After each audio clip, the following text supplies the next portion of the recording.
एटा जनपद में जब पूरी तरह से रेलवे विभाग की बसावट भी नहीं हुई थी, विभाग ने लगभग 50 क्वार्टर बनवाए थे, जिससे कर्मचारी के साथ साथ दूर दराज के राहगीर भी सुरक्षित रह सकें। बड़े अरमानों से बसी इस कॉलोनी में 10 रेलवे के परिवारों ने सबसे पहले जंगल में डेरा डाला। जंगल कहना इसलिए उचित है क्योंकि एटा की पृष्ठभूमि लूट खसूट वाली रही है। चूंकि उस वक्त क्वार्टर बने थे ज्यादा और परिवार थे कम, तो जिलाधिकारी महोदय एटा वरिष्ठ पुलिस अधीक्षक एटा से लिखवा करके कुछ परिवारों ने रहने को घर पा लिया। आज रेलवे की गुलजार इस गली में कुत्ता भी निकलने को तैयार नहीं, क्योंकि दी हुई सुविधाओं को रेलवे विभाग ने यकायक छीन लिया है। दबंगई इस विभाग की इतनी बढ़ गई कि रात के अंधेरे में घरों की बिजली गुल कर दी।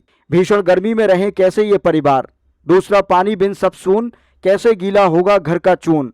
सबसे बड़ा प्रश्न ये है कि कॉलोनी में ज्यादातर परिवारों में छोटे छोटे बच्चे हैं। जब कलम की दस्तक पानी भरते हुए छोटे छोटे बच्चों को नल पर देख करके रुकी तो मामला समझने में देर नहीं लगी। मामला कोर्ट में विचाराधीन है कि कॉलोनी में ये रेलवे के परिवार रखे जाएंगे या नहीं। चूंकि बाद न्यायालय में है, ऐसे में रेलवे विभाग की लाइट काटने की कार्यशीलता माफी के लायक नहीं। आखिर आजाद भारत में न्यायालय से बड़ा क्या। जब कोई मामला न्यायालय द्वारा उत्तर आने की प्रतीक्षा में है, तब उसमें विभागीय हस्तक्षेप ठीक नहीं। यही नहीं, कॉलोनी में रह रहे लोगों ने यह भी बोला कि जैसे ही न्यायालय का फैसला खाली करने का आएगा, हम तत्काल कॉलोनी छोड़ देंगे। इस तरह से हमको प्रताड़ित करके रेलवे विभाग अच्छा नहीं कर रहा है। हम सब उनके पीछे पीछे चल रहे हैं, किंतु वो हमको धुतकार रहा है। संपूर्ण मामले की जानकारी जब एटा कासगंज सांसद देवेश शाक्य को हुई तो उन्होंने तत्काल अपने पीआरओ अधिवक्ता जसवंत शाक्य को रेलवे कॉलोनी भेजा, क्योंकि सांसद देवेश जी एटा में नहीं थे।